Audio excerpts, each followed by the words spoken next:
sucks. Hello, ladies and gentlemen. What it be? What it do? It is your boy, Aki in the deck. Also here with Mr. Sherwin, Fayose. It fucking sucks! Sorry, that was a joke that we were talking about off camera. Ignore me. Just going insane. I swear. Hello! Type of conversations. Welcome! I don't know who that other voice is that's talking. It's probably in my head. Oh no. I'll add it to the rest. I feel like maybe it's time that we This is the best intro you've probably had so far. You're welcome. Clearly. How could this be topped? Casting, hee haha. And then I gotta post in Lolmidwest.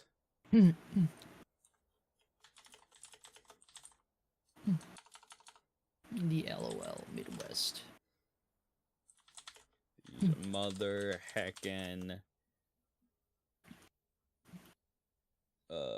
You know, it feels good to be honorary Midwesterners, especially considering how far east we are.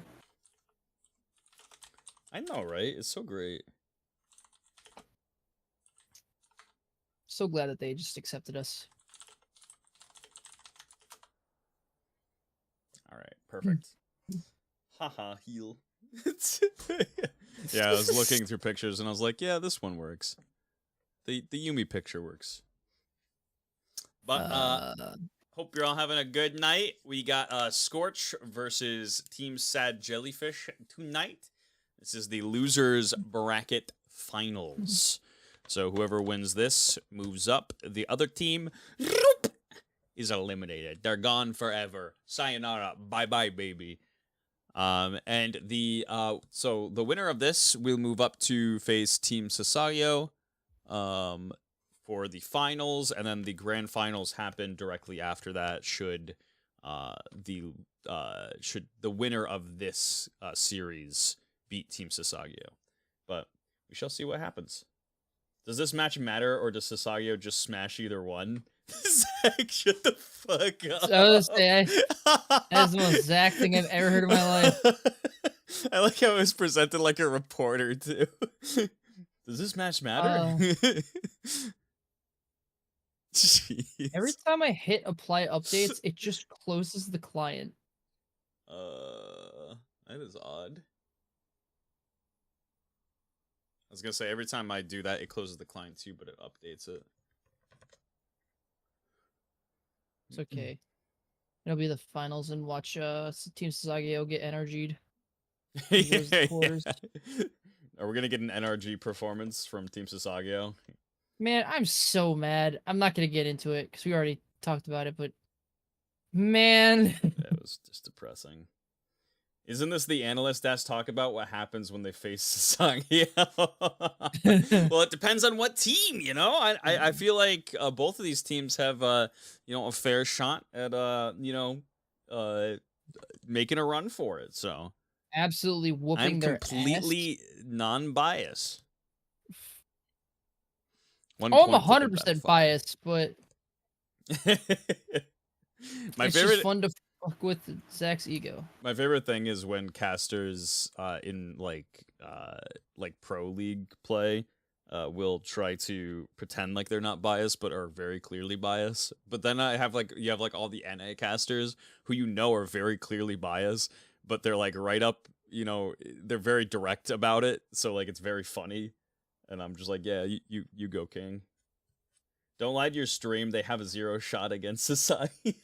I feel like there's like this big target in the bot lane that they're going to try to exploit. It's just like, I don't know what it is, but I can't put my finger on it. But I mean, let's say they have to throw 2 bans into the bot lane.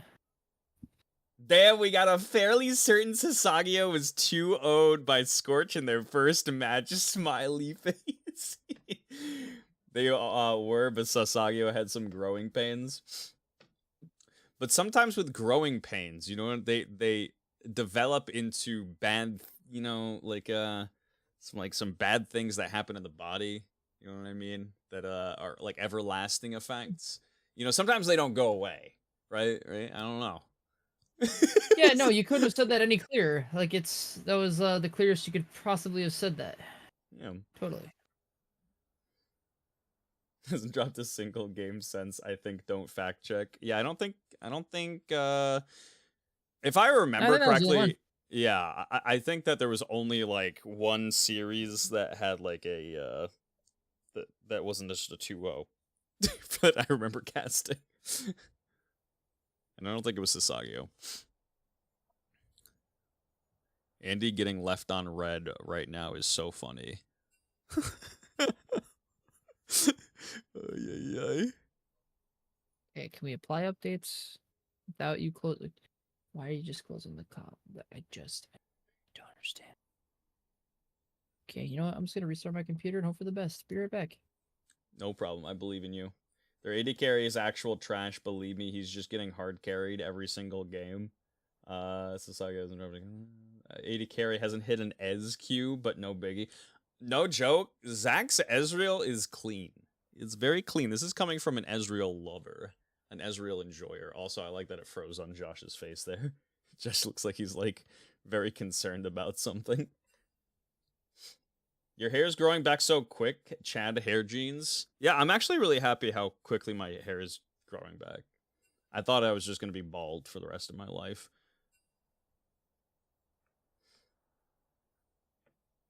I'll love those. Sorry, I got a meme a bit. I'm so excited for whoever. I think that this match is going to be such a banger, man. Like, both these teams are so... lately have been so good. So, like... there's so much to talk about and so many different places to look on the map for these games, which I think is the exciting thing. It's going to be the Tem versus Daddy Andy matchup. Or, sorry, Boonstra, right. God dang. Lionel Johnson, man. There's so many fun players to watch right now.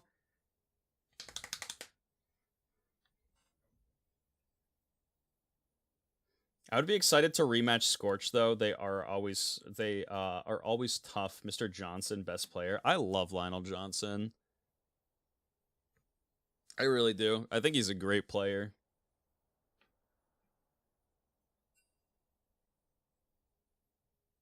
To help out, this is Tem, by the way, so you can flame as well. No joke, like, all of these players individually have had, like, some really good moments on both of these teams to get them to this part of the, this juncture. Tell Boonstra to play a real AD carry against me? No. I play the AD carries in all our matches. Boonstra has like fun picks. I really do love it. Was it am I remembering last series that they like really tried to target ban Boonstra like down really badly? Like I don't think I am misremembering this. I'm pretty sure there was so many bans thrown to towards Boonstra. Like it was actually ridiculous. I'm pretty sure it was the first 3 at least that were dedicated. And was it the second 2 as well? I don't remember. I think they saved Boonstra's pick for like the later end of the draft too, and like more even got banned out there. And I was like, Jesus, jeez. That's it. I'm playing Yasuo. Oh no. It's time to bust out the fucking the Xerath bot lane. Here we go. What is happening in chat here? What is happening? My fault. Sorry. My fault. Can I join your VC? What? Time to bust. I'm about to come. Also, if you guys want to see some true entertainment tomorrow evening, we got a Mart's Dungeon game show episode with lots of trivia, fun role playing, a lot of just. I think those episodes are like some of the most I laugh. Like sometimes I hyperventilate because I laugh so much during those episodes. So if you guys want a fun and good time, make sure to tune in at 8 p.m. Eastern tomorrow. Sherwin. Discord was having a stroke and just did not want to. It was like connecting, disconnecting. That's too much pressure. No. Pete time. Trust me, it's gonna be great.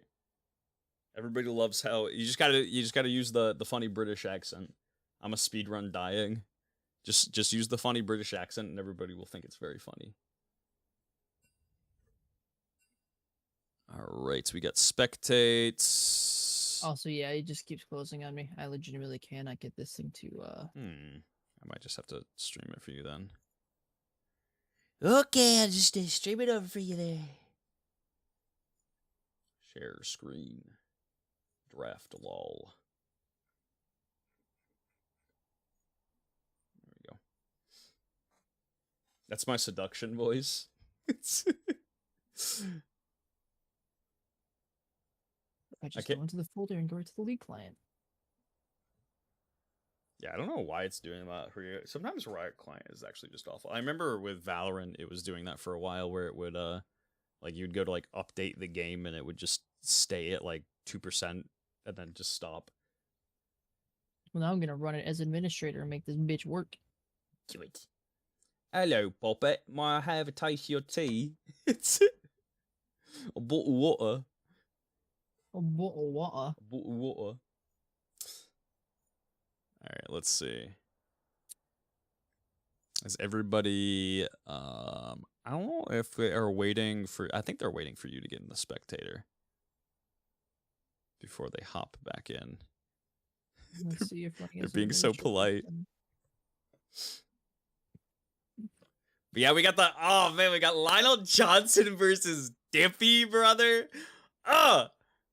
Running as admin put me in it, but I don't know if it's updated. I don't know. Send an invite, see what happens. Here. Nice. You did it. Thank you guys Now for I know the waiting. streamer. R from spectators. Watches it just doesn't work from. It just dies. Yeah. Can you send me a link to the draft? Yep.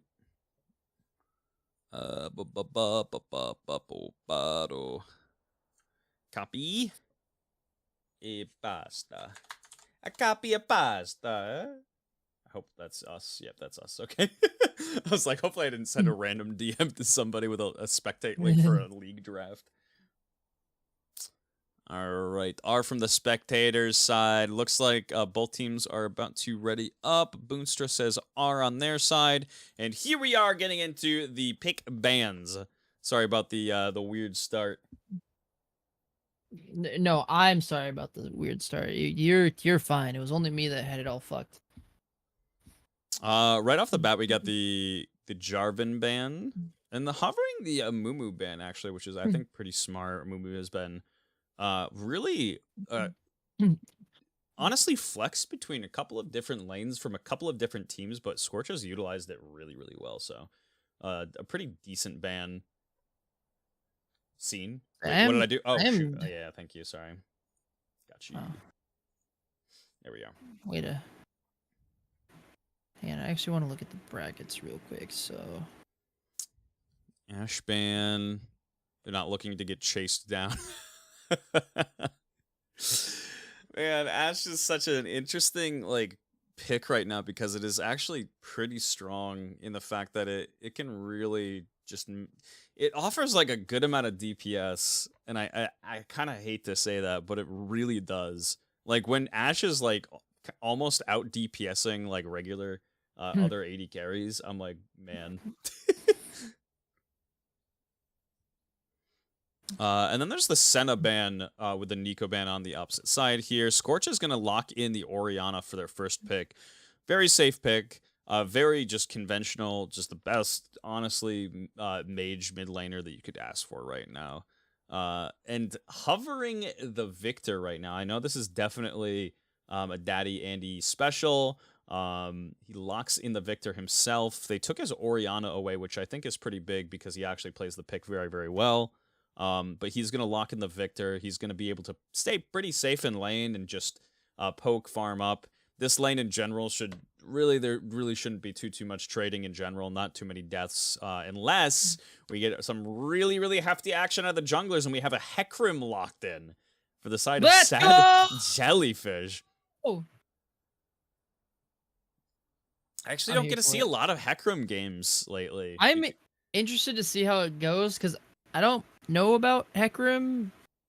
I don't know what Like how the he looks right now. yeah, I don't know what the runes he's gonna be taking here. Hmm. I'm kind of curious if he's gonna take something like a phase or like a I don't Hmm. know, or if he's just looking to sustain, stay alive longer. But we have the Maokai lock in, so already a very conventional setup for Team It's not Scorch's gonna side. be. It's not gonna be fun going into a Maokai. I can't. Yeah, can you I imagine can't running foresee into it. the jungle and just gung gung gung? I, I'm assuming that the idea is to be on the opposite side of the map of the Maokai, so that way he can't stop the Hecarim from doing Hecarim things. Yeah. But in the mid game, you're gonna hope you have a big enough lead that it doesn't matter because Maokai ultimate kind of stops you from doing a lot of what you want to do. But your ultimate, I believe, you're unstoppable while you're ulting anyway. Plus, Don't yeah, quote me on that it one. rushes the ghost past it. So as long as you're kind of in the vicinity, you're pretty set. Yeah. But it is kind of true that they lock in Yeah. Kled. I just realized that the name of the movie is called Unstoppable Onslaught, so I'm hoping it makes you unstoppable. Hey, This sad jellyfish comp, I will say, is very mid yo, game heavy right now. They have a lot of mid game damage with the Hecarim, the Kled. Even Victor what? kind of starts scaling up, dealing a decent amount of damage in the mid game. Imagine how much damage a Hecarim E can do when he's coming in with a Kled. Oh god, yeah, that is true. They do have the Hecarim delivery system, actually. So it'd be like, Top gapper now. Hey, let's go, lol. You switching to top. Zaya Sivir banned out from Sad Jellyfish. We have the Caitlyn ban already from the side of Team Scorch. holy moly. Both bot lanes not picked up in the first half of the draft, which is very interesting. Actually, Look, I've seen, like, if you click on the bot lane tab, like, there are only so many bot lane options, and they're about to be all banned out this game. Like, my goodness. Like, I will say, I don't think I've seen an Aphelios this entire... I'm surprised that Rakan didn't get banned. I'm not gonna lie to you. Did Rakan get nerfed this patch or no? That I don't know. I actually don't know No, Ekron? myself, but like I see the Hecarim Kled and how it would combo into their team. I think Rakan would just be so nasty. Because they're already really going for that all in. The Ezreal is kind of interesting to me. I don't think it's bad. I was kind of thinking that maybe they would have some form of like massive burst. Ezreal can definitely do that to a squishy target, but they're gonna have a Renekton and a Maokai to try to have to get through. And Orianna ball protection is gonna make it kind of hard. So Sad Jellyfish's comp is very much so. It is the I don't pick and choose your team fight adventure comp on Sad Jellyfish. Because if I they don't get even see... behind, sorry, what's up? No, I was saying, I don't even see Rakan in any of the patch notes for, like, the last 3 patches, so... I think Rakan and some very bursty AD carry would have been really solid. I mean, the Ezreal's definitely not bad, I guess. I mean, they're running out of options. There's the Rakan. There's the Yeah, Rakan. it's getting hovered. Emilio. And the Emilio has actually been a pretty good answer into a lot of kind of just engage in general. Emilio, I'm surprised, was not just picked more in recent kind of months, because I do think that the pick is actually really good right now. Oh, but they go with the Bard, and that's actually very smart. I'm not gonna lie to you, that is actually very smart. The Rakan would have been really nice, but with that Emilio lock-in, it would have been a little bit more difficult to pull off specifically what they need to. They have like an all-in comp right now, but the Bard gives them the option to be selective in what they want to all-in on. So like if Bard is able to hit Maokai, at least one of these frontliners, Maokai, even like the Emilio, just like at least 2 members, maybe even the Orianna would be just so nice that they can just get on this Zeri, blow up the Zeri, get on the Emilio, blow up the Emilio. It actually helps their comp a lot. So I like that last lock-in. It's way better than the Rakan in my opinion.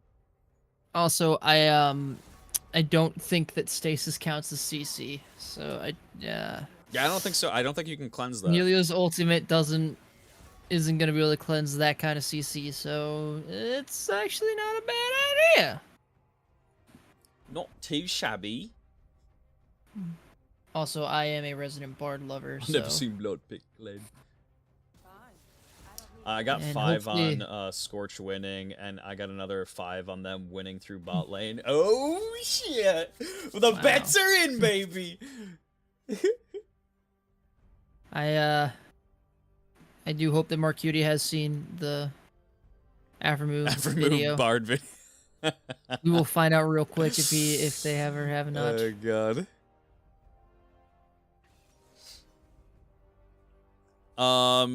Man, yeah, so like I said, I feel like later in the game Scorch just get stronger and stronger, and they have a much better time, a much easier time kind of navigating team fights. I think the Ezreal will actually be a pretty solid pick in the later parts of this game, is the one thing I will say, because it's very safe, but it doesn't really mesh with the rest of what their team wants to do in a late game team fight, right? I worry about in the late game, if Bard doesn't hit a pretty big ulti, this Kled Hecarim combo running in is gonna have to go through a lot. And hopefully they have the damage to be able to deal with it, you know what I mean? I feel like this comp very heavily relies on the Bard ultis. However, I mean, Bard can make some. I feel like some decent flanks. yeah. Like if you can have like maybe Victor and Ezreal, like on the main middle part, have Bard coming from the side, and then have Kled and Hecarim coming from like another side. You can only stop so many different fronts, and I don't know. It's gonna be hard to stop Hecarim from getting to the back line because it's gonna be on Maokai and Renekton's shoulders to do that. The only thing that is really in their favor is if Emilio can get the ultimate off, as long as he doesn't also get feared, or even before they get feared, just to get the tenacity from Emilio's ultimate. Can probably help sway a lot of things, but like Hecarim's still on top of you and beating the crap out of you, so it's gonna be interesting. The thing I do have to say as well is like, spacing matters so much in these team fights, because I feel like a lot of these team fights are going to be over objectives. Maokai is notoriously amazing at setting up objectives and securing objectives, and Zeri is so good on objectives because there's so many walls, so she has a lot to be able to work with. But then you have the Bard that can delay objectives, and you have Kled Hecarim instant initiation just into a backline. So man, I don't know. It is kind of hard. In a conventional team fight, I would give it to Scorch, but in an objective team fight, if these Bard ultis are spicy, then yes, I don't know. I think draft slightly favors Scorch. Yeah, I would say Slightly. I think it's more of, you know, what Team Scorch is going to try to do. Like they're a really good like heads-on 5v5 comp. So as long as said Jellyfish doesn't play to that style, they'll probably be fine. Also, I just looked it up because I was just like, as soon as I saw the Melio locked in, I'm like, wait a minute, didn't Cali get Melio both games last time? They did. So Melio, pretty decently sized prio pick for Scorch, it would seem. Now, the last time that these two teams did go up against each other, it was 2-0 sad Jellyfish. So Scorch I don't ever be get looking to play for... anything fun. I think Melio's awesome. I don't know. I think that Melio's really fun. I think Melio's fun, but at the same really time, cool. like, I can playing Melio 3 games in a row, I can see where it might be like. I mean, I'm an engaged player, so you know, I feel that to an extent, but I do enjoy some Melio. I think that's just because I play AD carry. Because well, I mean, like that's playing kind AD of like, carry with Melio is the greatest feeling in the entire world. Well, it's funny too because like I made a point because I felt guilty about letting Callie down, that I was like, I'm gonna pay attention to this, and it's like, and I remember there was one play where I was like, wait a minute, Melio clutched the shit out of that play, so. Just saying, like I recognize it's like Emilio is one of those champions that it's just really hard to see what they're doing. Yeah. Just because of how many, and same thing with Bard. Really, like Bard, like luckily, Like Bard has 2 abilities, and luckily they're both pretty noticeable abilities. Yeah, like the but like his Q tether can and go and miss. Yeah, like his Q can sometimes go and miss, but other than that, like that heal isn't there to heal you. Let's be real here. That heal is there just to give you a little speed up. But you know, low-key, the combo of Kled ult with Victor's abilities and an uber fast horse going supersonic is a nasty combo. That's some good synergy possibilities, and Bard still might be the worst pick ever in that dream scenario. Yeah, but you know, Bard. My opinion on Bard is not one of those picks that you pick if you're going to mess up the ulti. yes, I don't know. That is. I don't know. If you are playing Bard, you're probably doing it because you like really know how to make those. Well, at this juncture, I would say of the like the finals here, I think it's a pick that you would definitely have to practice a lot. Yes. Yeah. Yeah, I would say because I feel like Bard's also going to. Also, I was behind on the live, so I don't know if he actually had to or not. Because Bard can be good for catching people out. If Hecarim goes in too deep and is like dying, then he can also he can save him and buy time at the same time. So like it will be a Bard skill diff, I guess. All in all. He will not be able to ulti his teammates. They're all demon speed, so his ult is only for enemies and objectives. Sure. Well, it can be used for teammates too, because if they're in the middle of because they're fast, they could probably just get in it, right? But I would say because the way I'm thinking of it is if Hecarim ultis and E's, like he's not moving fast anymore. Like he's moving at his normal speed. And we'll see the Bard ultimate coming, and can either probably decide whether to get in it or get out of it. I don't like that play. I don't think is going to happen, mind you. Like I say that, but I don't. That would require a lot of communication and like understanding of a situation. But I can see like Bard being somebody who hits the ulti, and if Kled and Hecarim can time their abilities well, they can get to the people who have been put in stasis. As well. Like it can use to be setup plays, or it can be used like as if you're winning, Bard mostly will use his ultimate to either set up a play, or if people are running away. Yeah, true. Plus having Bard in general is nice because if they're on an objective, you can stall the objective. That's why I said like, that Bard pick is so good for these objectives, because like Maokai is such a pain in the butt to have to deal with, and it buys them so much time to be able to drop that on a Baron and just like reposition and not have to just force themselves into like a Baron pit. So I think it's really, and like really nasty. And like I said, this is all like, you know, like some of this is dream scenarios, but like the Bard ulti on like objectives like that's something that's probably just going to happen. All right, both junglers starting their blues here. Gonna be winding up on opposite sides of the map most likely, unless we see an early level 3 ganks, level 2 ganks. We're already going at it. Yeah, I'm excited for both these teams. I really am. Because I was looking at the top laners and I'm like, man, I really root for both these people. I know, right? They're so fun to watch. I love both these guys. They're so fun. Dippy is so nasty, and so is Lionel Johnson. Like, I'm a big fan. Big fan of both. I would say after watching Lionel Johnson against Servaday, and just the fact that he went down three deaths and still was able to get a solo kill. Dippy bringing it right to him. This is what Kled excels at. Oh my God, Calico just getting absolutely hopped on here. Oh, the Bard Q comes through, is not gonna connect. Oh, jeez, though. Absolutely nasty damage here from this Ezreal. Well, they said they never got to play anything fun, and now they get to have even less fun. Unfortunate start, but... And I mean, that's the thing, too, right? Is that, I probably have said it every broadcast so far, but Bard level 1 is the best Bard will be in lane. Ooh! He got it.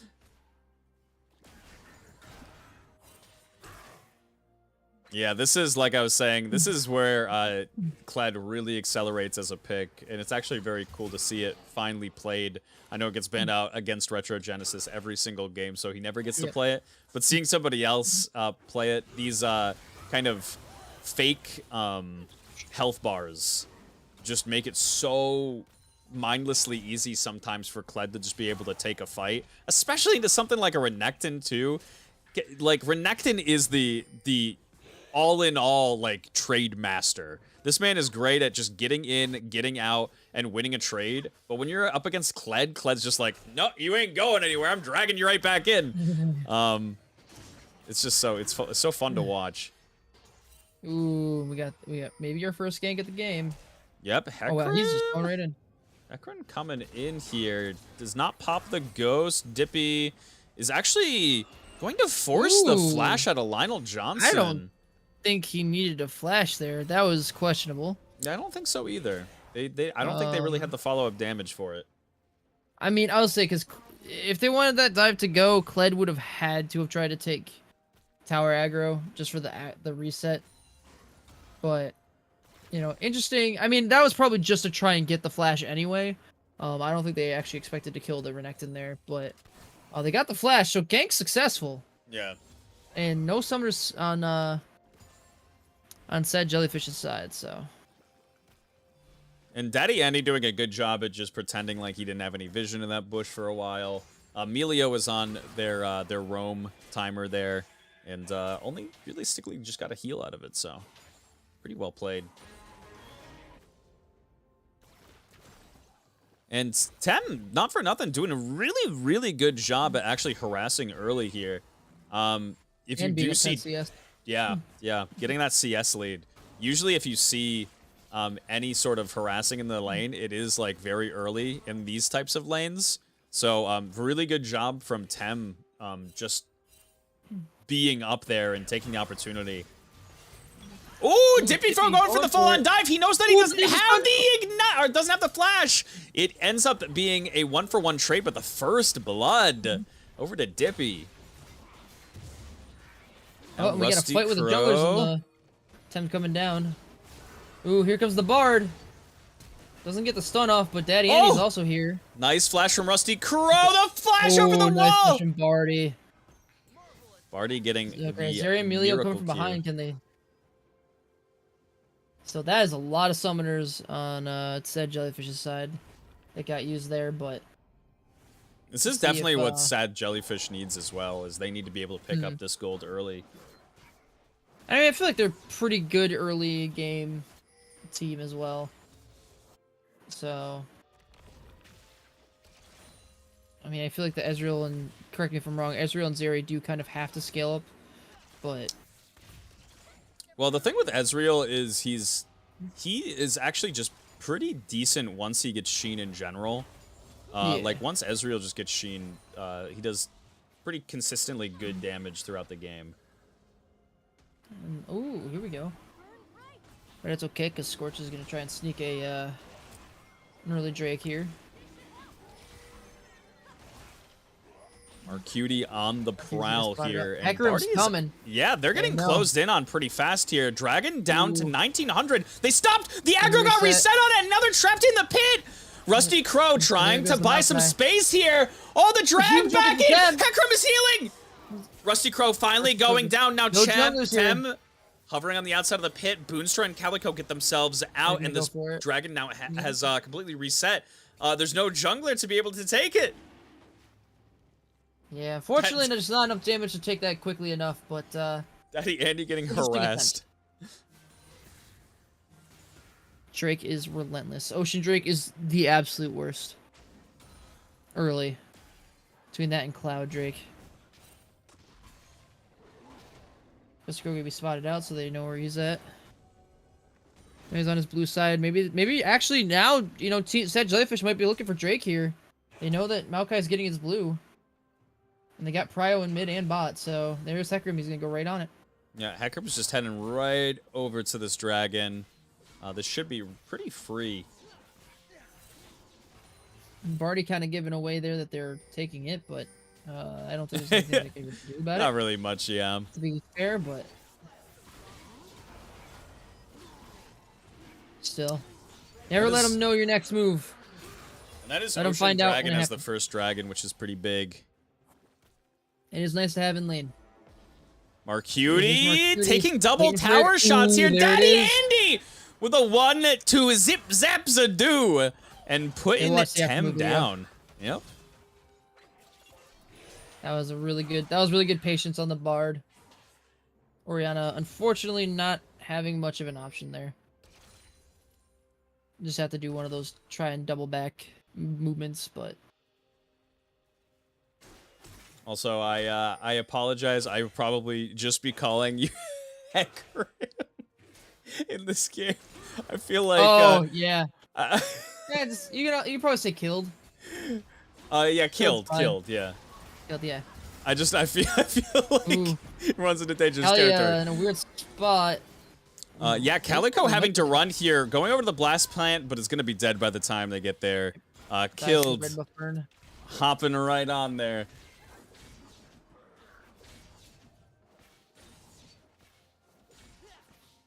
A lot of free ward money going their way. Ooh, Kleds. And there's Clean Bard Bard ultimate. ulti separating the team fight here. They hopped right Oh. on. Rusty Crow. Kind of got melted there. Marcuti going over the wall, though. Marcuti It going was over the done. wall to secure the kill and is just Daddy really Andy's here, seemed to be though. done. Yeah, Daddy Andy, a Ooh, nice huge barbecue. stun. Oh, wow. I'm surprised they didn't just keep chasing at that point.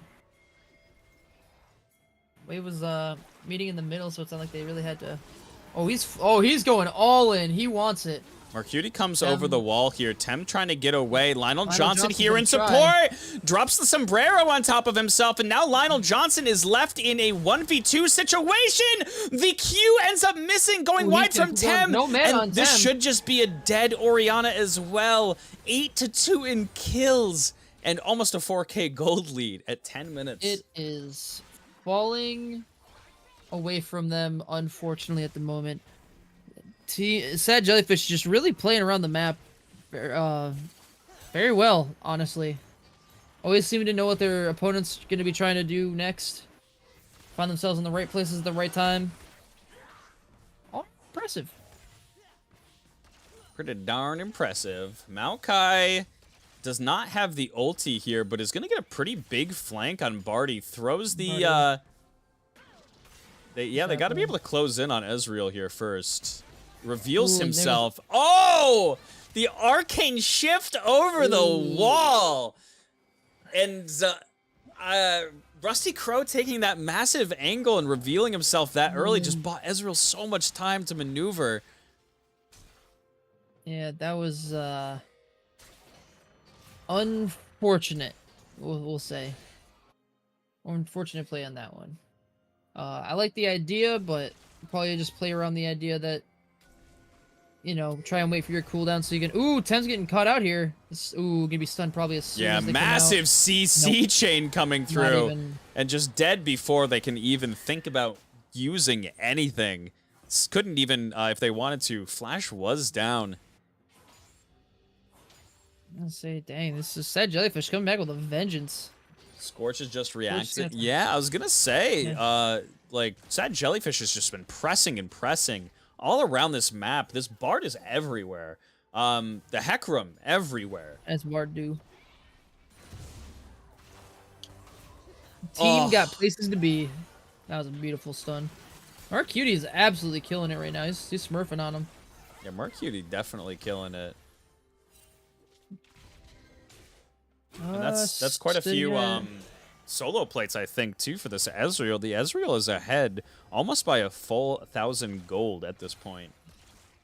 Let's see, and Bard has Another oh my Q goodness. lands on 2 members, and this Bard is now 3-0.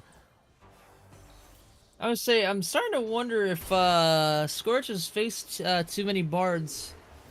Ooh, hits just the tower, which is all It's he was just the aiming tower, for. connects another Q, and this Bard is just unbelievable to have to play against right now. There's just not a lot of answers when they're this far behind and being dove with all these just clever Bard ultis catching them out. gonna say Scorch probably just talking about next draft at this point. Nope, they're fighting for it. Are they gonna tag him? They tag him with it. Yeah, TP Rusty Crow coming in. does They get the kill tag Daddy Andy here. quick enough. Tem getting kind of locked away from the team fight. Zeri popping the ulti, fleeing back. Is actually going to be able to survive this. This Hecarim is just too damn fast to be able to catch. I'm losing all my bets. Oh, no. Uh-oh, Tem. I feel like every time I see Tem, he doesn't have a lot of mana. Yeah, expending a there's lot of knockback mana just and- trying to take fights and harass, but at this point, Rusty just Crow getting spotted surviving. out. Mark Cutie again with the speed up, the Q connecting. Are they going to ask for too much? No, they're going to back away. They're not even, and I was say that's the other thing too, is that even though they have this massive lead, they're making sure that they aren't overextending themselves.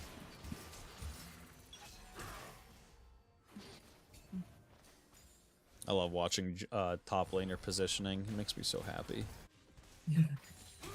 Don't worry, top lane doesn't matter. Shifty eyes. Are you And- gonna get this tower? And Yeah. I was expecting Barty to just arcane shift in, honestly, as soon as that tower went down. Just try and force it even further. Almost all solo gold, too, to the Ezreal for that tower. I think 4 plates were given just to the Ezreal. Nasty. I was saying, Lionel Johnson absolutely trying his heart out up in this top lane. Keeping a little bit ahead in CS. By that I mean only up 2 CS, so it's basically even. Yeah. And well, said Scorch's jungle has become said Jellyfish's jungle. Calico And trying to unfortunately, get away, Calico- but there's just nowhere to go at this point. Boonstra getting himself over the wall to safety. And that is the unfortunate nature of Melio being far behind, too. You become the squishiest, easiest target next to Sona in the game. Yeah, I would say that's Melio is like Sona levels of squishy. Tem, once again, going to be the target Ooh, here. Has flash to get himself out. He's going to do so and, you know, manages to live another day. Has Now the- Rusty Crow is in the bush, but I don't think this is what they want. They just don't have the support here to back him up. That might be one of the most high value flashes I've ever seen.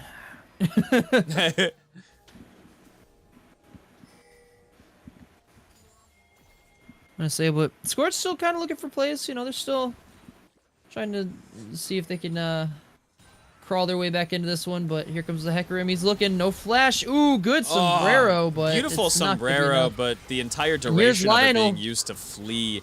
Lionel Johnson Ooh, getting a he's going massive for amount it. of healing and damage going- off! Almost kills Just the take it, just get the Hecarim! kill. Just get the kill. Zeri popping You weren't ulti running away, here. man. Dippy just Just take not the being kill. brought off of their mount. Boonstra coming forward. Drops a lot of damage with the Qs, but they just can't Eddie Andy almost goes kill down. anything here. Rusty Cutie just Crow being an having to absolute run menace. away. But that is not going to get him far enough away as the Ezreal ulti Oh, secures the just kill. saw barrage. Man, Sad Jellyfish is on one right now. They came to play. They are not messing around. It's party time. Oh, man. And it looked so good in the beginning with Lionel Johnson picking up so much damage onto 3 members and healing and just living for a very long time. But the I Gore thought he was gonna Drinker... get the Hecarim. Oh, I did too. The I Hecarim wish healing he- at low HP is just so nasty. I would say I think he just started running away too soon. I don't know what he thought he was gonna get out of, but at that point, just get the shutdown. It's your sacrifice is worth it. That would have been 1,000 gold in your pocket. I mean, But I guess it's, to be sitting in fair, the bot lane. that shutdown would be pretty nice on the Orianna or Zeri, but I feel like it's gonna be real hard to get it on either one. It's looking like things are just falling apart, and they're just kind of scrambling to get back to side lanes. And like somebody said in chat, just reacting to plays right now. I say it's I mean, to be fair, it's I don't know how you make any plays of your own when you're down 11k. Yeah. It's the unfortunate reality they find themselves in, but they're still looking for it. They get Marcutie. Can they shut down the Bard at the very least? Bard is a good target here, but just not enough damage at all, and so many squishy members! Boostra gets knocked back in! Oh no, Lionel Johnson going right in on it. Ooh. Lionel Johnson getting No, big shredded Bridges by there. Daddy Andy here. And everything is going Sad Jellyfish's way. They have shown that they are kings and queens of the ocean. No one is able to contest them. They got that first ocean dragon buff. Oh! Ooh! He got it! Oriana got does the party kill. secure the trade here, but Shelly's looking to This is have a enough new to pair of stop the game. shoes. Oh my goodness. I feel like Team Scorch is just fighting to make sure they don't lose it 20 minutes, before 20 minutes at this point. This is a hard one to come back from. 15k gold lead now. Whee!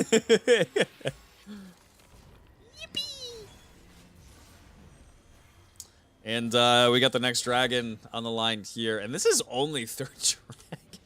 Man, Yep. it's crazy because it just feels so much later in the game than it actually is, but we are still at 19 minutes.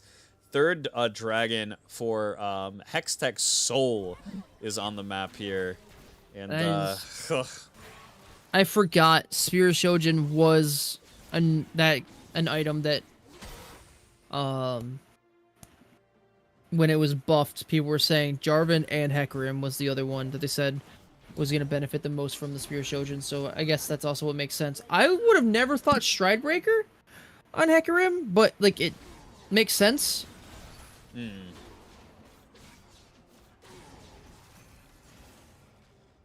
And dude, I did notice that it went with the Conqueror builds just to stay, you know, alive and relevant in fights in the later parts of the game. Not really so much to kill, but to set up plays. And I think this is actually pretty smart. Hecarim has like so much damage just with the lead that they built for themselves that You should be able to at least 1v1 anybody who comes across. Yeah, right now, absolutely. There's so many squishy targets.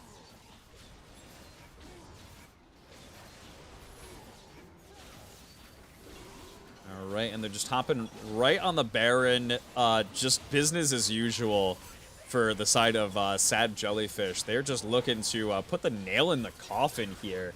Nobody can even step up to this pit. This is just such a massive gold deficit. I think probably one of the biggest that I've seen in any of these Rec League games. Are they going to take a I would have to synchronized? agree with you on that one. I actually can't think of any other time that Yeah, that it was this kind of big this early, especially. Is crazy. just gonna have to regroup, rethink. Bard ulti keeping Renekton from instantly fleeing.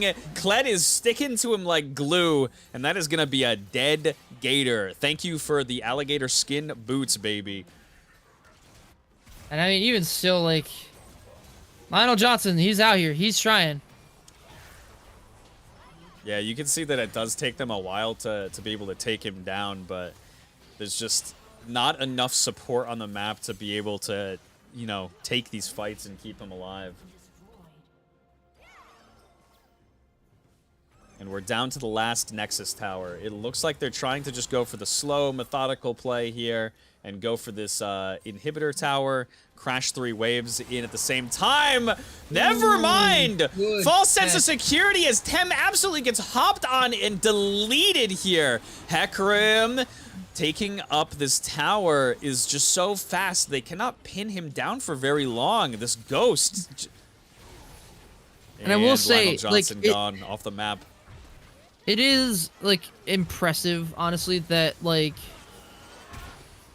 even with this massive lead, Sad Jellyfish at no point stopped. Oh, You know what I mean? Like, they weren't, like, they didn't stop doing stuff. They didn't, like, just go and throw a lead. They straight up just were like, nope, we're going to keep this clean. We're just going to get the victory. Try and, you know, maybe go into that morale a little bit, but hopefully Team Scorch can bounce back in this next game. It's just the Hecarim carrying. Oh, you should have seen Bard too. Like, my God, that Bard was just Set all up a over the lot. map. Yeah, it was setting up so much. It was crazy. Only engage they had early was Maokai. Yep. Only engage they realistically had early was Maokai. Scorch just needed to be able to scale into the later parts of the game, and they not only were getting outplayed around the map, but they also made it harder on themselves, kind of falling into the traps that Sad Jellyfish had set up. Bard was just constantly roaming, was always using those roam timers effectively. Hecarim was just a constant travel buddy with the Bard. They just picked up so many isolated kills on the map that Scorch just didn't even have a chance to be able to even posture around any sort of objective. Like, it was always a 4v5. It was always, like somebody getting picked off, even just before like an objective. Scorch just never had a chance in the game. What I'm wondering is,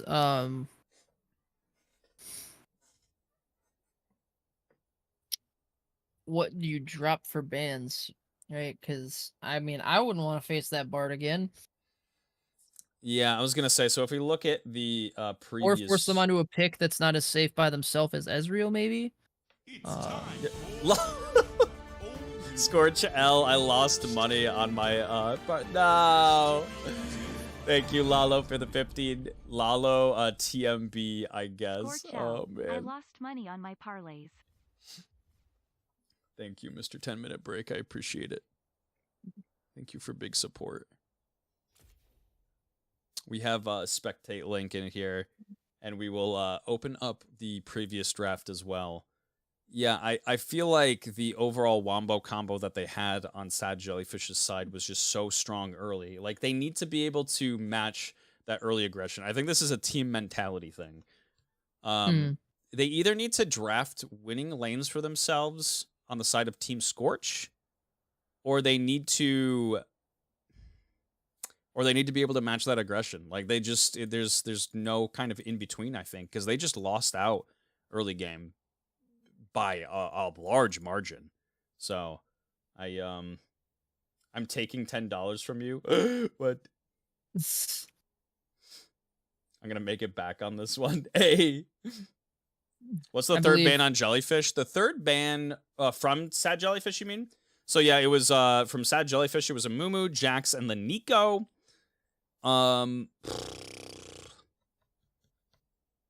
And then on the other side, it was Jarvan, Ashe, and Senna for Scorch. Senna, Ashe, and Jarvan. Which I think the Jarvan is fair enough. The Ashe, I think, is interesting because I feel like they didn't need the Ashe. I feel like the Ashe is replaceable, man. I feel like Senna is in a very strong spot if they want to play a specific draft, but I feel like you can also let Senna through. I don't know. I feel like the Jarvan is a huge value ban though, so I wouldn't change that. I mean, I guess, at the very least, because if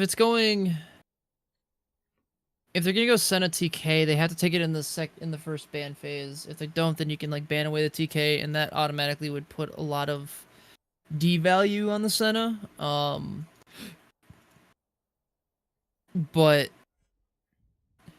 doesn't mean you can't do something else creative. But like, yeah, if you see the Senna, I mean, a hook champion is always where it's at generally. Something that can catch Senna out, because holy moly is Senna easy to kill when they can't move from anything, but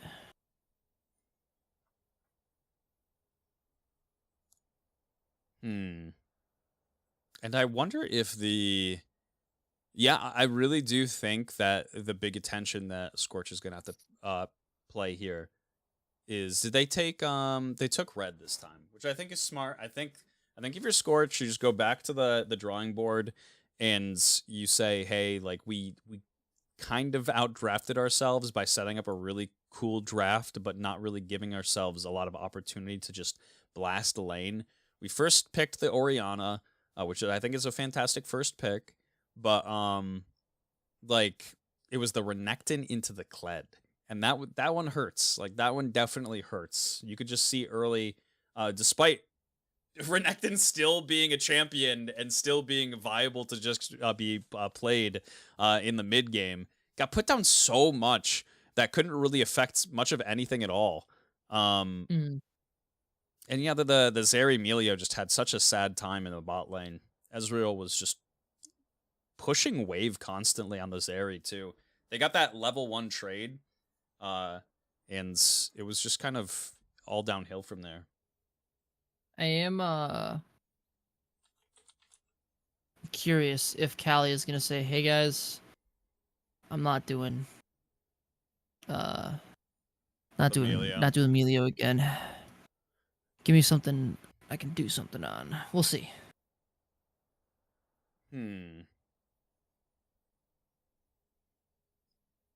Yeah, I wonder if they switch up the team comp pretty heavily here. Something I'd probably look for is, I have seen Rusty Crow on a lot of things like these CC heavy junglers like the Amumu that get banned out. But I'm interested to see if they have some type of like early, if they can get Rusty Crow in a really early ganking jungler like Sad Jellyfish kind of had with the Hecarim Bard setup, I think that'll set them up a little bit easier. I think they just need to be able to get at least one lane rolling, and it'll feel a lot better. But hopefully the mental is still strong with Scorch here, and they are ready to bring and put up a big fight. It would be kind of a shame because both of these teams are so they fought so hard just to get to this very moment. And they played so well in their matches to get into this moment, just 2-0ing after 2-0ing, and clawing from like the fucking just depths of the brackets, and just beating teams in really, really crazy fashion. I would love to be able to see this to be a banger series just throughout it in the game 2, potentially even 3. So. Yeah, every single ever since the playoffs have happened, yeah, it's all been 2-0s. Yep, every single one. Meanwhile, like the we got ours. Oh, we got ours on the draft. Perfect. So we're starting up here. Sad Jellyfish with the Jax, Nico, and a Mumu ban. Scorch, they stick to okay. So they stick to the Ash ban. They get rid of the Bard as well. They don't really want to deal with the isolated picks that Ash can kind of grant in team fights. So yeah, a good adaptation, I think. Just getting rid of that Bard in general. Still prioing the Maokai. There's nothing wrong with that. Maokai's a really strong pick right now. Yeah, Sad Jellyfish prioritizing Maokai, which is... Oh, wow. They just slam Kindred. Wow. They just... We're going it. Okay. So Scorch just saying we're not done here. Lux and Kindred first pick. Damn, I'm not gonna lie, Kindred hella ballsy in the first phase here. I was wondering if they would put their jungler on an aggressive pick or a damaging champion here, and they definitely are going for it. And we got the Syndra as well. Syndra, is it actually going to be a Fizz lock-in? No. Okay, I was going to say. That'd be kind of crazy. I mean, it wouldn't be the worst, Syndra ultis you, and then you just E. Oh, yeah, no, for sure. But I can't even... Early, I don't know. Yeah, I don't know what else. I know what happens to it later, but, I can at least I can understand the thought process behind it. Victor and Varus being locked in for Sad Jellyfish. A lot of damage kind of set up here. Varus falling a little bit out of favorability recently in the meta just because of how immobile he is. And here's the reason why. Picks like Yone, picks like Syndra. These picks just put a massive amount of pressure on picks like Varus. He's undoubtedly going to have to take something like a cleanse. Just to be able to keep himself safe. And yeah, they lock in the Yone. This is One thing I will say is Scorch is sorely lacking in the A, engage department and B, tank department. They have a lot of damage and they have a lot of snowball Hmm. already set up for themselves. So I mean that's I'm just something. saying, Kindred has an AoE invincibility. That's all the tank you need, baby. True. Kill Yeah, them quicker. you got a second life. I mean, I'm just like, I don't know. There's like in my brain, I'm looking at this like, imagine Kindred ulties, Yon ulties them out of Kindred ulti into like one spot. Syndra can knock them all back even further with a stun. Mm. Perfect world ish. So like, obviously, this is like, Can be Yone or Syndra bot knowing Scorch's bot lanes. True. Yeah. Scorch is very notorious for being able to set up these really creative bot lane picks and actually make them work. That's why they are so fun to watch at this bot lane. Like, not gonna lie, it is always such a good time to be able to watch it. So maybe this is a huge flex that's going on, but it's most likely I would think the Yone top, the Syndra mid, ooh, did they but go we'll see. Senna? And they banned Blitzcrank and Alistar, so I'm wondering if that's just them trying to set up for a Senna pick. It could be. Or maybe it's another immobile ADC at the very least. And the Zyra and Zillion being banned out. And that is the Braum lock-in. Okay. So some good, instead of taking the engage to them, they're looking to have the engage brought to them and being able to use a good amount of disengage. Braum, very good for that. Is this the Fiddlesticks? No. Would it be Maokai support, Fiddlesticks jungle? I think they're just hovering it. I don't know if they're... Yeah, okay. I was like, I don't think it's going to be a lock-in.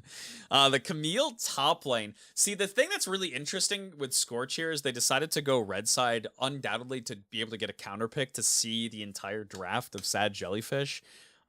This counter pick, because they chose this side, they really have high value in it. So I wonder what the play is here.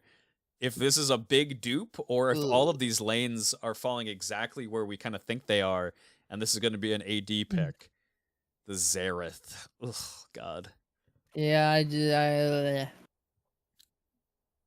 Mercury, you were dead to me. Hey, and -2 coins calls it.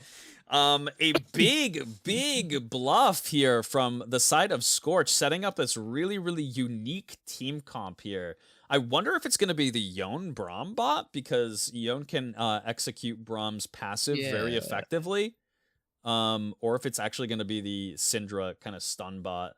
I don't know. I don't know what we're going to see here. Just another day in the life. Interesting.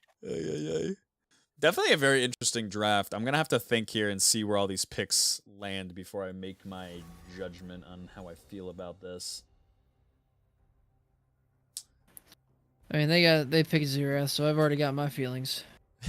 Well, I was going to say Sad Jellyfish, with their composition, they have a lot of poke setup with Victor, Varus, and Xerath.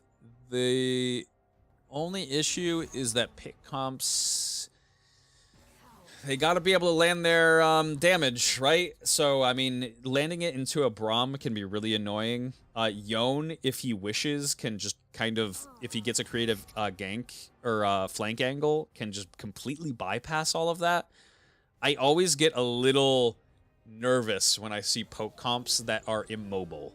If there's like a Jace, I'm like, okay, yeah, I can see it. If there's like a Jace and Ezreal, those types of poke comps, I'm like, okay, yeah, I can definitely see this being flexible, viable. But then I see Varus and Xerath, and I'm like, man, those guys gotta stand still to deliver their poke.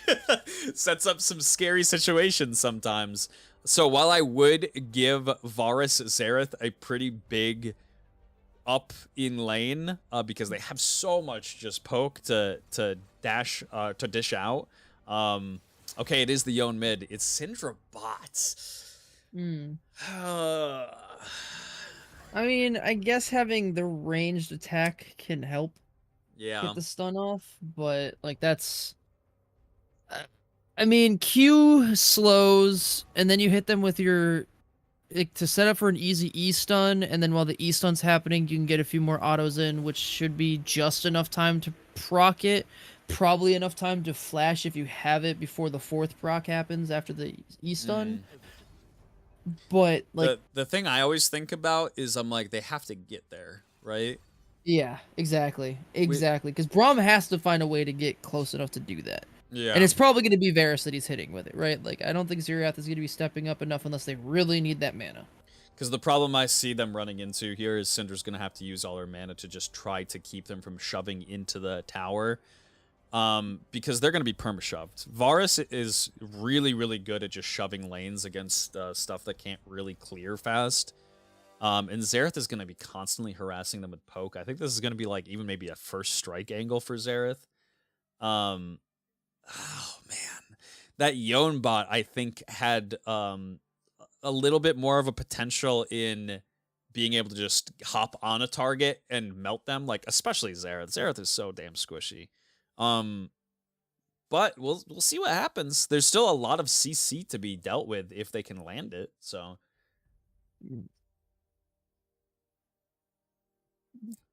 meanwhile, we have across the other matchups the Victor versus Yone matchup, which Victor, is pretty happy in early. Yone, of course, once he gets a little bit more comfortable, picks up levels specifically and a couple of components into items, feels pretty good to play into control mages. So it's a Camille Darius matchup here too. I really like this Darius final pick. I like that they drafted for themselves to get a winning lane. And I like that they drafted a lot of snowball. It shows a lot of confidence. It's just whether or not they're going to be able to execute on it. I mean, like, Maokai can become a super tank all he wants, because, like, I always look at, like, what's the damage discrepancy. And, like, they have, like, 3 ADs that are in, 2 ADs that are solo lane, 1 AD that's the jungle, and then your only AP threat is sharing EXP and in a lane against 2 other people. So I feel like it's just going to make it a little more difficult for the AP to come online. Yeah. Hopefully they have ways to compensate for it or to help that out, but at the same time, Maokai is the only one that's going to be building tank on this team. But once again, it's a game where you're like, everybody's probably going to go plated steel caps. Right. To be fair, Yone would have a nightmare laning until level 6 in bot. I would say so, yes. He would be getting poked out pretty massively, but I see a kill angle there for Braum Yone at the very least. I don't really see that for Syndra. Syndra Braum just, I don't think has enough damage to kill somebody before they inevitably use Flash, before they use Summoners to get themselves far away while taking very little damage. I don't know. But we'll definitely see how it plays. The Syndra having range is the only thing that I can see that kind of helps them because it'll be easier to hit the procs. Yeah. But, like, I feel like you're splitting hairs at that point. I feel like each one I feel like has its own, like, good and bad. Hopefully the idea that Syndra level 6 deletes everything will, come to fruition. And it'll just basically be can we hold off till level 6? But even then, like, Varus level 6 lands like a snare and then, easy stun setup for a Xerath. Like, they can layer a lot of CC once they hit level 6 as well. But you just better hope that when you're level 6 and they're level 6, you kill that Xerath because you don't want to be running away from him. The one big question that is kind of directly out there as well is Kindred going to be able to maneuver around the map and be able to pick up marks? There's definitely angles that I can see Kindred being able to pick up marks in bot lane, especially because they have the CC lined up for her. Varus and Xerath are going to constantly be wanting to shove in, so I feel like that's a good target for Kindred to look at. And I feel like Darius has so much pressure on this Camille in certain parts of the game. That is also an option to look for. I probably wouldn't think that you're looking to go mid much at all, but I don't know. Mm. I would say the synergy between Yone and Kindred mid is questionable, or Yone in mid, I should say. Yeah, because you're basically relying on Yone to get the knockup so Kindred can get in there. I guess they're just going by the old adage of the best CC is killing them. And they're looking for a potential invade actually on both sides. They're going on opposite sides of the map though. And they are not going to catch one another. I know, shocking surprise. Red should be able to spot this out earlier though than blue. And I'm interested to see if they're able to maneuver to get an additional amount of vision here. They see that nobody's here.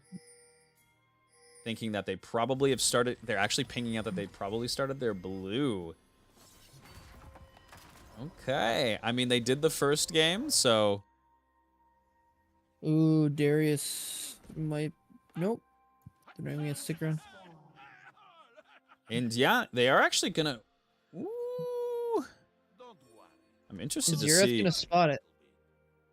Yeah, I'm surprised they haven't tried to move to the further brush at this point, or at least one of them.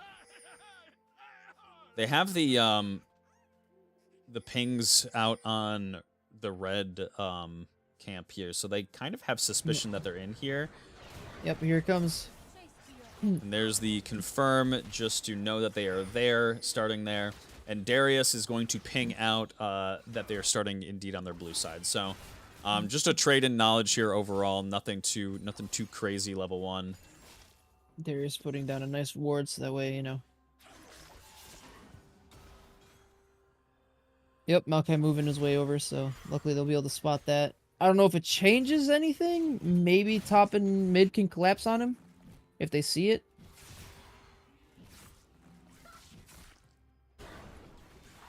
Depends on how much Fryo or pressure they can put in their lane. Ooh, Marcuti also went Ignites. Okay. All right. And Varus did take heal. Yep. Which I think is okay. I do think that is interesting, but I just... Oh boy, we get to see those numbers every time Mark Cutie throws a Q. Here we go. Can't wait. And here comes that poking lane already in full effect.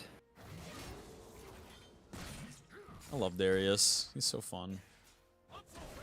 Oh yeah, Maokai's actually going to try and take Kindred's entire top side too. Oh my god. Just a massive amount of damage. Barty flashing forward, but a nicely timed flash from Boonstra just to avoid dying. Oh no, yeah. Kindred's just grabbing the scuttle, never mind. Kindred is actually hovering in the area, is heading down. They are shoved in a decent amount. Will they respect the fact that they don't... Ooh! The game is paused! A quick DC from Daddy Andy. I wonder... They didn't spot Rusty Crow. They are backing away. Xerath is a bit forward here. That is a terrible time for a pause, I gotta say.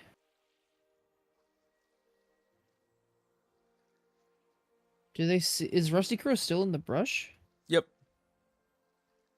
Was just about to exit the brush.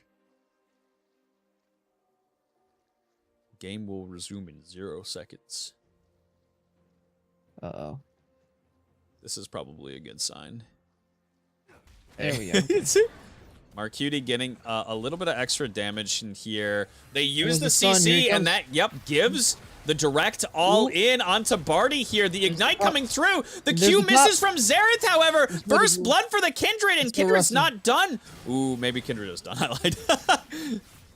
So I guess maybe that's what they were expecting. They'll have enough CC to let the Kindred come in, and then let the Kindred get the procs. It is a good angle for Kindred to constantly be ganking that lane, like I said, because of the shove, so...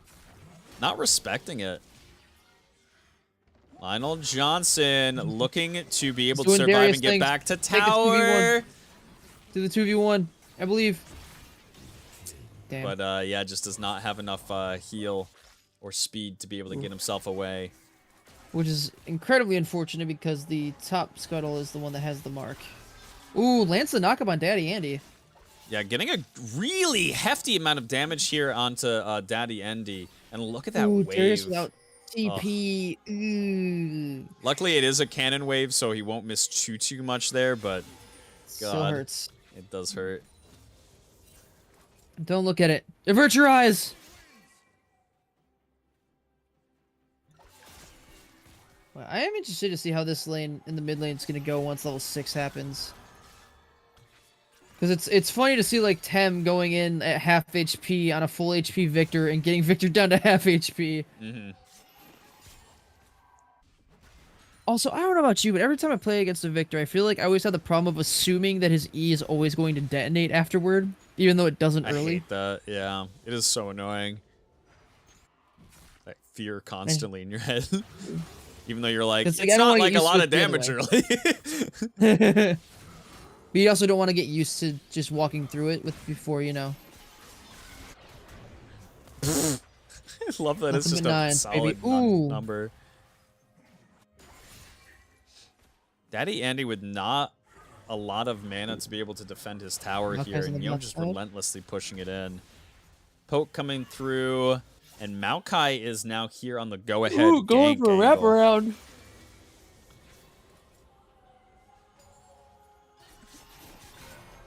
The Oh, ulti Tem's going in! for the all-in. This is looking like a... That was I take it interesting. Interesting. Maokai coming over the wall here. Nothing stopping him here. Marcuti will Ooh, trade Marcuti. her life for it. In a 1-for-1. And Syndra with the TP. All nice little scrap in the top lane. All right. Already taking a B right as this Hextech Dragon gets started up by Kindred.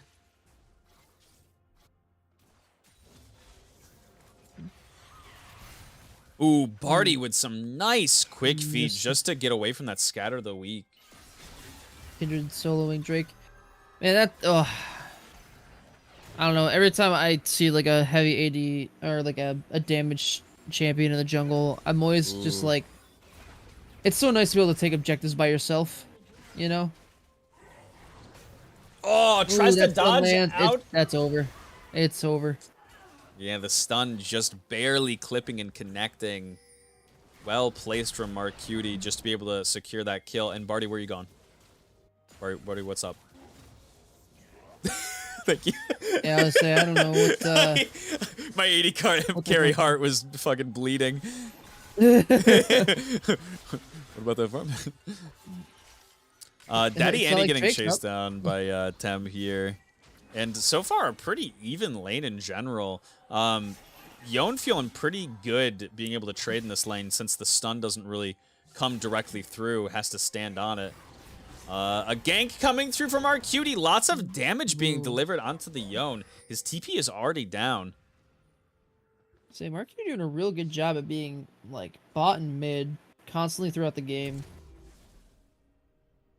Like not even playing Bard, and he's still just like, I'm gonna roam mid, just cause some problems, wreak some havoc. Final Johnson taking away that blue buff from the Maokai.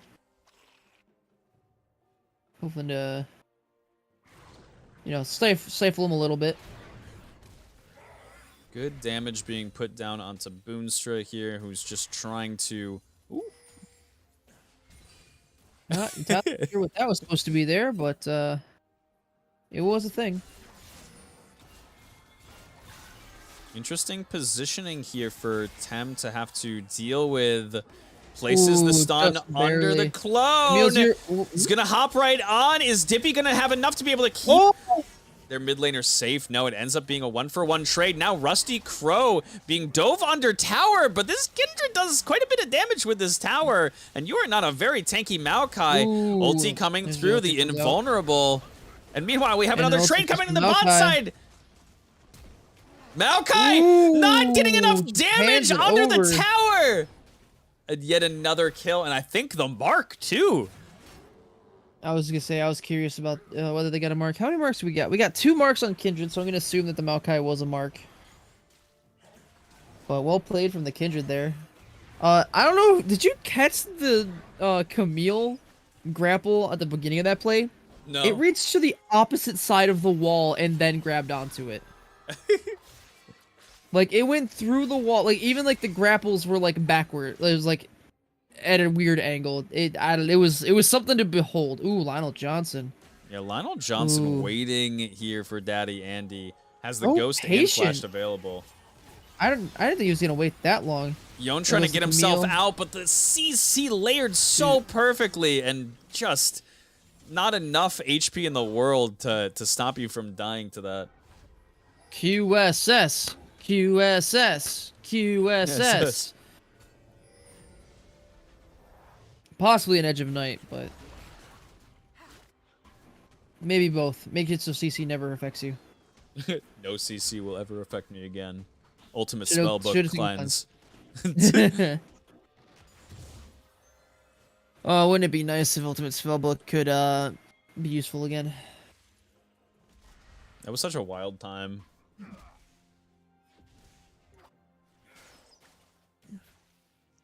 All right, we do It have seems like such a fun room. Ooh. the See, and 1v1, there or it so is. it looked like. Oh, Marcuti coming in with the last bit of the ulti, delivering the pain. Lionel Johnson wants it. Lionel Johnson Ooh. wants it, I but don't he's think he not on wants the it that winning badly. part of this trade. The Q damage absolutely nutty from this Camille. And it is just victory after victory for the side of Team Scorch. Or sorry, Sad Jellyfish. There it is. And another pause. I'm saying Rusty Crow looking like he's trying to put this game on his back. Yeah, let's Maybe while asking we're for a back paused break. here, just look at the gold advantages. Yeah, Ooh, I mean pretty Camille's much 4-0. That Yeah, was that- an interesting that is a nasty Camille right now. Very decision to try and strong. all in the Camille. Especially, yeah, not even with completed she had I think had Mythic at the time. Yeah, hasn't gone back, Yeah. so But we're looking at that Kindred to try and turn things around, but oh man, already looking a little rough for what was it? Scorch in this one. yeah. This is not the most favorable positions to be in. We got a Hextech, or sorry, we have a Chemtech Dragon coming up in 50 seconds here. And, man, the waves are already kind of being prepped. Yon is doing their best job at kind of just trying to shove in Victor, but even so, bot lane has just been so brutal.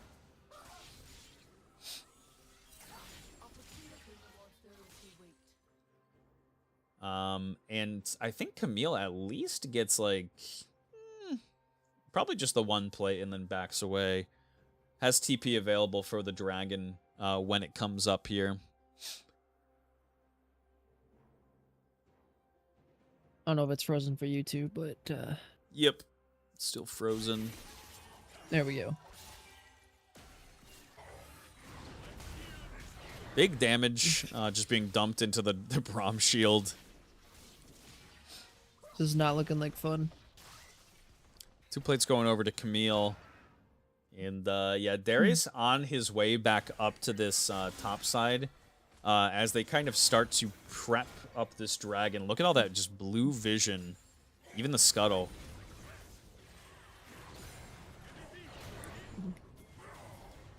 Unsure stepping up, just trying to get some minions, and I don't know if stepping up's even what you want to do. But, Daddy oh, they're looking mid Andy here. Ooh, dropping the huge field splash. on top of himself, keeping See if he him comes down from the nice and Camille. safe.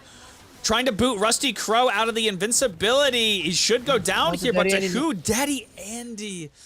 And, oh, man. Ooh, good catch from Callie.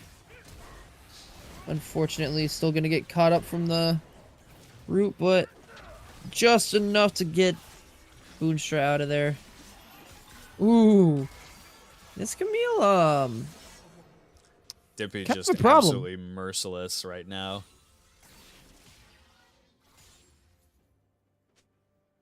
And Darius doesn't even really get much in the top side. Definitely, it has it down to 2 plates, but yeah, Daddy Andy just teleporting right up there. They got the dragon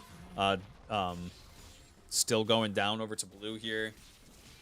Just being soloed by the Maokai. I think Dippy just got another plate as well. Ooh, that is a very, very strong Camille. Yeah. And having a strong Camille on top of a ridiculous amount of poke is, it's a pretty Boonstra. big win condition. Not allowed to play this Boonstra game. is in a scary little spot here. Doesn't even get the chance to deliver the ulti. Not allowed to play the game. Tem here to try to protect the turret. Has Tem's the extended looking Q for to it. go forward. Barty taking quite a bit of damage. Is it going to actually be enough? They're waiting at the clone here. Close. Well, another TP comes in from the Syndra. Yeah, Boonstra now here once again. Gets the Ooh, Scatter the hits the Weak back. stun. Is going to There it actually pick is. up a kill on Mark Cutie. However, is going to have to pay with it in their life. And just more gold bleeding over into the hands of Sad Jellyfish with each of these trades. 5k deficit.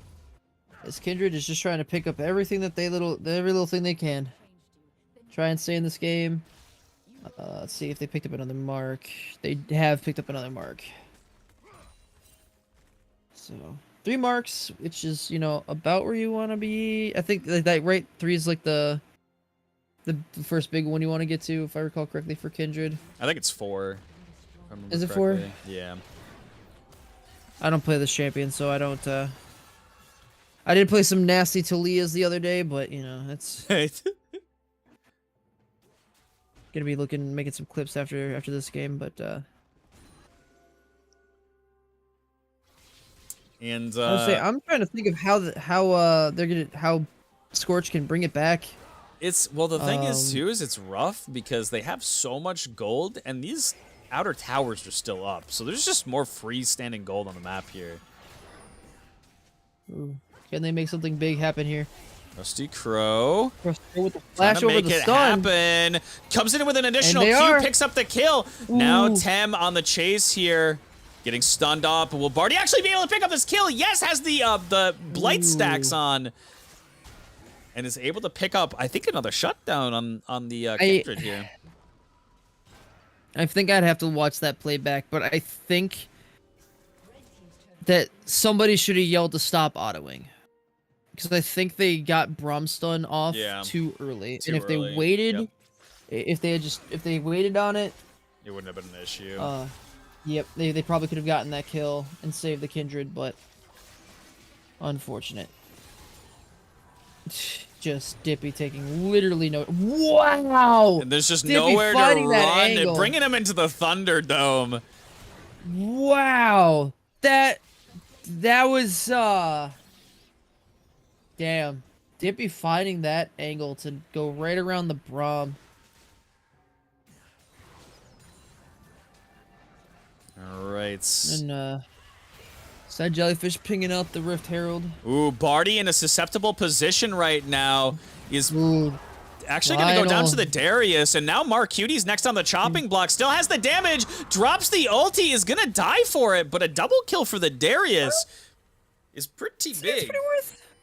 I'd say it's pretty worth this stage of the game. You know, anything is. I mean, I think Anything previous is a to the plus at this play point. was down. It was down over 2K, I think. So, pretty big. I mean, unfortunately, no shutdowns, but still some extra gold in their pocket. And this You know, this next game- dragon. Yeah, go ahead. Sorry. Let's say the game's not looking as doomed as it felt in the early game. Yeah, the kills Um, aren't it's- ridiculously far behind, Ooh, but it just Cali feels in like an awful spot. yeah, it feels like the cohesiveness and where the kills are specifically for Sad Jellyfish, it just seems insurmountable at this point in time. That play kind of hurts because it's like you're behind, but you're still gonna try and chase for kills. Yeah. Like that's kind of seems like it's desperation at that point. Ooh, Rusty Crow! Oh my Jeez! Goodness. The Divine Sunderer Q melts Kindred. Not even a chance to deliver the ulti. True damage is an okay mechanic. And they're not done. Wow, they're still just diving under the tower. They get a shutdown, but it's not really going to matter as these inhibitor turrets are going down. And there was a Braum there, I swear. Oh my god, Braum doesn't have a single just HP. Oh my god, there's just nothing to do. They're legitimately just going to win it here. Dippy is absolutely unstoppable. The TP onto the wrong tower as well from Yone, and it is looking like this can just be the end of the game here. Calico up in 1 second, and this is an 18-minute game here if it ends right. What a decisive series from Team Sad Jellyfish. Damn. Damn, wow. That was, I'm not even gonna lie to you. Yeah, man, at the end of the game, Dippy, you just saw, look at how much damage, hold on. I mean, the game didn't last very long, so these damage graphs may not look like a lot, but look at that damage from the Camille. Just absolutely tearing through anyone they were kind of up against. The Braum was the tankiest member on their team, and Braum got like chunked for 80% of their HP with a single combo. What a crazy series from Sad Jellyfish, and hate to see Scorch go on such a, you know, kind of down series for them, I guess, so to say, because the other series up until now, Scorch was so cohesive and such a destructible force. Hot. Yeah. But a good season overall for Scorch, and Sad Jellyfish will move on to the finals here, to the double elimination grand finals. We'll see if they can A, take a game off of Sasagio, B, take a series, and if they get that series reset, man, oh man, are we in for some exciting League of Legends. But yeah, GG's to both of these teams, very well played. And at the end of the day, definitely be proud of yourselves and how far you've made it up until this point. Yeah, I mean, I definitely became a stan of Lionel Johnson and Callie, but man, I would say Rusty Crow really trying to show up in this last game too. Like they were doing, they were doing real good. There just wasn't enough time. They were just snowballing the game so hard from Sad Jellyfish. It was crazy. That poke lane, the Varus and Xerath was so oppressive. That was really rough to watch. Yeah. And I can't even imagine. I hate just facing Xerath in general, so I can't. And I mean, especially trying to pull melee duty into a double ranged is never a fun feeling. It definitely makes your job difficult, but that is going to be it from us on the casting team for the Scorch Sad Jellyfish series. I don't know when the finals are going to be. I don't know if we have any kind of confirmation on it for what week it's going to be, if it's going to be next week or if it's going to be a break and then a week after. But we'll definitely be casting it, so keep your eye out for the games. A good notifier for any time we go live for these casts is just to hit that sub button. It'll notify you every single time. Other than that, I do definitely appreciate all of the the love, the support, all you guys coming out here viewing tonight, rooting on your teams, and just the overall support for the Lolmidwest and Rec League in general. And I hope you all have a lovely rest of your evening. Is there anything else you would like to say, Mr. Sherwood? Scorch, you guys did great. Take care, boys.